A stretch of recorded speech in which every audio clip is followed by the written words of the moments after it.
What's up everybody and welcome back to the channel. In today's video, we're gonna be replacing the chain and sprocket on my 07 Yamaha R6. I've owned this bike for 5 years, but it is still rocking the factory chain and sprocket. I have 25,000 miles on the bike and it is at its limit. As you can already see, it's actually binding up a little bit. It might be a little bit hard to tell, but that chain is a little stretched out to where you can see through. There you go, you can see through right now. So it, to say the least, is at the end of its life.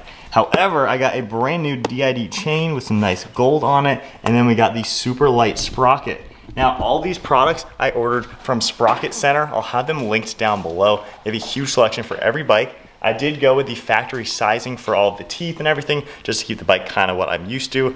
But I'm gonna have Mike push the bike and just listen to it binding up.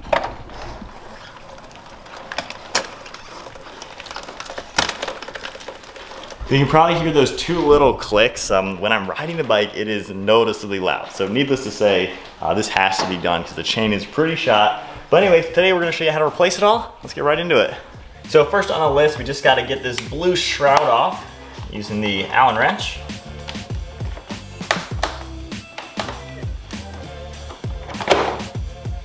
And then we have the shift linkage up here, which is just a 10mm bolt. And then just 3 Allen bolts around this chain guard. And then for the bolt holding the smaller sprocket, you're gonna wanna have either someone on the brake or just leave it in gear or something. And then we'll slowly turn this and get this bolt off. And then onto the axle bolt, just use your breaker bar. We'll get this a few turns down. And then with the 12mm and the Allen wrench, we're gonna get these bolts at least loose. And then now let's get the rear sprocket off. It's way easier to do it on the bike than off. So we got a 17mm and keep somebody on the brake. So now we'll just roll it forward a little bit and get them all off.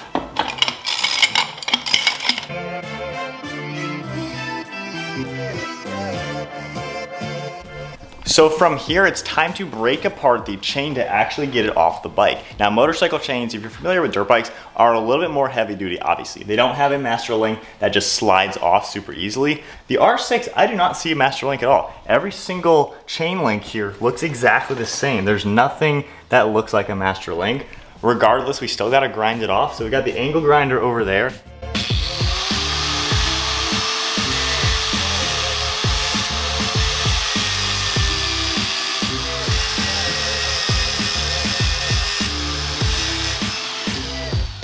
So as you can see, I've grinded off that one pin, and just pushing the one pin out, that should be all I gotta do. So now to push out this pin, I'm using this tool. We'll have this linked down below on Amazon. So there's 2 different areas that you need to screw in and out. One of them adjusts the actual mechanism. This is going to securely sit tight against the chain. And as you can see, we have an open area down here, which is gonna cradle the pin on the inside, and it's hollow. That way, it obviously can go through it. The second bolt, you can see the pin, that this is gonna actually push the pin and then completely get it out. Secure it onto the pin on the other side and tighten it a little bit, as you can see. And then now we're using the 14, and as I twist this, it's gonna slowly push that pin out of the chain itself. And I'll go ahead and just take this off just to show you what it's doing before it does it all. You can see the pin already coming out of the chain right there.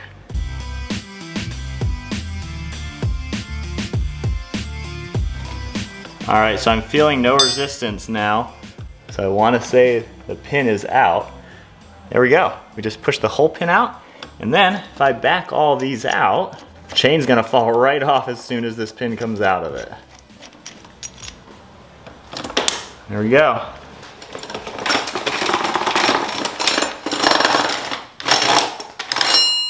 So then looking at the old chain, you might notice that that is not good. That is in this orientation. That is how much flex there is. That should be straight. And we got a good, maybe 1/8 of a circle.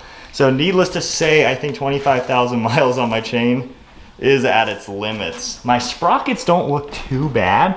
You can't really tell too much of like an oval shape in the teeth, but nonetheless, we're still replacing everything. And from here, I'm gonna push the axle out a little bit. And we'll get the tire off the bike as well. And then from there, since these are already loose, we're just gonna get all the bolts completely out and get the sprocket off. All right, so here is the new Superlite sprocket. So this is also 45 tooth, as you can see. And when they line up, and of course, you know, they should be perfectly the same. But if I feel them, I don't really feel any difference. I think they're both about the same weight. But nonetheless, this is gonna look really good. Easily bolts in place, and then as expected, we're just gonna use the factory hardware. Just put everything back on, and we'll get everything nicely and torqued down.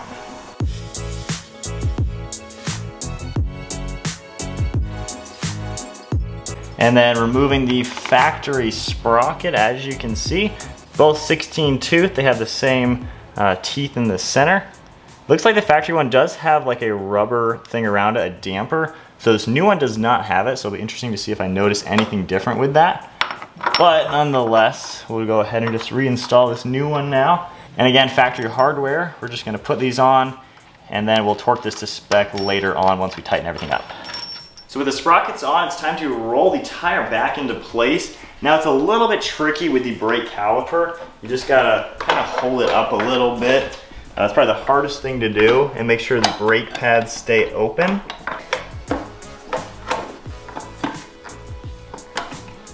So with the axle now on, it's kind of a two-person job. I'm just gonna tighten the chain guides all the way, and that way we can then put the chain on in its smallest setting. So then opening up this chain, it does come to size. Now, like I mentioned, this is the OEM setup for my bike. You can get different ones. So I got the 525, 114 links, and this is for the R6, the second generation of this.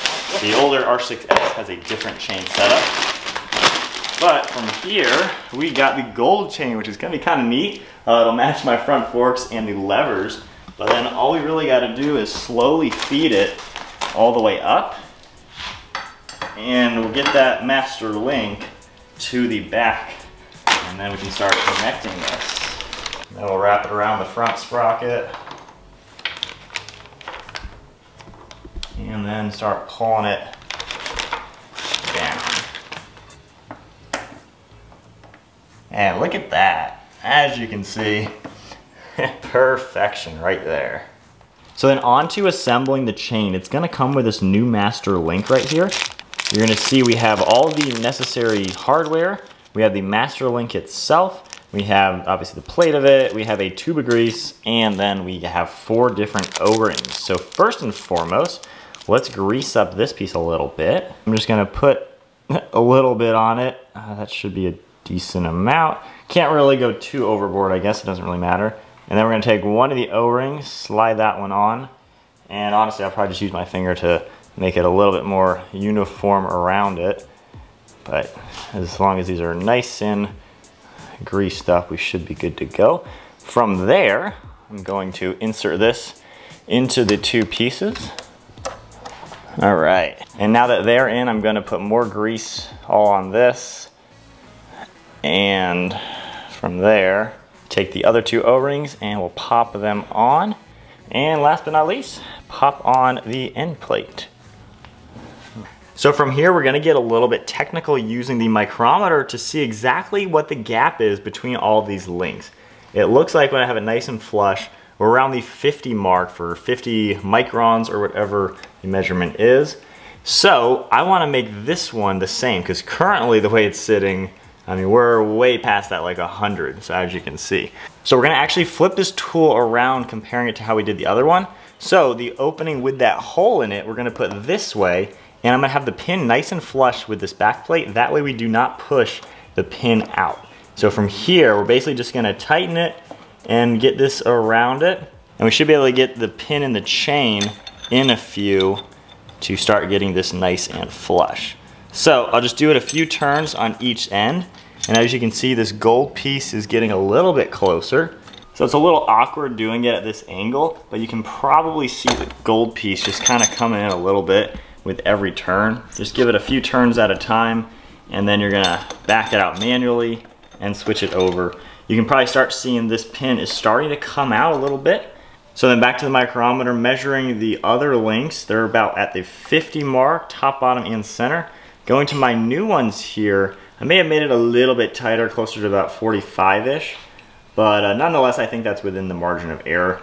So that's about all you want to do, and the back pins, you want to make sure they do not get pushed out. That's why we used the end that had the flat end to hold these pins to where you can see a good amount of space on this back side. So next up, we're going to take this tool, and the pin that is in it is the one that we're going to be using to actually basically rivet this. There's 2 pins with this kit. The other one is what we use to push it out. This one, there's a slight beveled edge. It's kind of a cone shape. Probably can't see it on camera. But this is basically gonna sit inside the hole here and mushroom it out a couple millimeters, actually not even a millimeter, like 3 or 4 microns, just to make it to where this is riveted securely. Now this kit doesn't have the anvil end, which is gonna be a solid one. We only have the one with the hole. So we're just using a metal plate we're gonna use. So now what we wanna do, that metal plate is gonna hold the pin on the backside from getting pushed outwards. If you can get a good shot, we're gonna pull this up and line up this pin with the actual piece of the rivet. So real quick, I'll show you the other one, the extra that we have. So the width of these right here, if I put the tool on it, is a certain width. Right at the tiny edge of it, it's a little bit more narrow. You might be able to see a slight cone shape, but the pin from the tool is going into that hole, and it's going to press out this tip to be wider than the actual end piece right here, to where obviously the gold piece doesn't fly off. So you can probably see that just barely at mushrooming it out a little bit. And a few more turns, I got it to a good measurement. So the shaft part used to be at the 10 micron and the end of it was around 5. Now, if we check everything out, if I go right to the end, looks like we're measuring almost at 20. Same top and bottom. So now we know that the end of this pin is at 20, which is larger than the hole in this. And if I go back to my measurements on the gold piece, we're still in the 40s, which the standard one is about 50. So we haven't changed the gold plate. So now that we're confident that the chain links are all safely secured, next thing you want to do, just go ahead and torque your front sprocket. We can go ahead and torque the rear axle as well. And then from here, I'm just going to take the Allen key and we're going to align the chain nicely. So we're just going to start backing this out a little bit. Obviously we've got quite a lot of droop right now. And with the other side adjusted, and I think this one adjusted, give yourself maybe about 1 inch of droop. And from there, we're just gonna tighten up these back bolts. That way this doesn't move. And we know that this is gonna be nice and even. But that is it. That is how you change the chain and sprocket on the 2007 Yamaha R6. This is gonna pretty much be the exact same process for all the R6s and probably all the Yamaha motorcycles. This was pretty much the same thing as my brother's CBR, just a little bit different body pieces that you gotta take off. But there you guys go, a quick tutorial on how to do all that. I'm excited to now have the gold chain. I love the way it looks on the bike. I think it's just a nice, cool little touch to match the gold on my bike. And the sprocket actually looks really good. I like that design. And now I'm not gonna have a clacking chain, I'm not gonna have an unsafe chain. I'll be able to keep enjoying my bike for at least another 5 years and keep racking up the miles. But big shout out and thank you to Sprocket Center. Check them out, linked down in the description. They have pretty much every kit you're gonna need for any motorcycle. Really check them out. Very affordable pricing too. You can get OEM sizing, gold chains, different color chains, whatever you wanna do. They'll definitely set you up, so check them out. If you enjoyed the video, give it a thumbs up, hit that subscribe button, and I'll see you guys in the next video.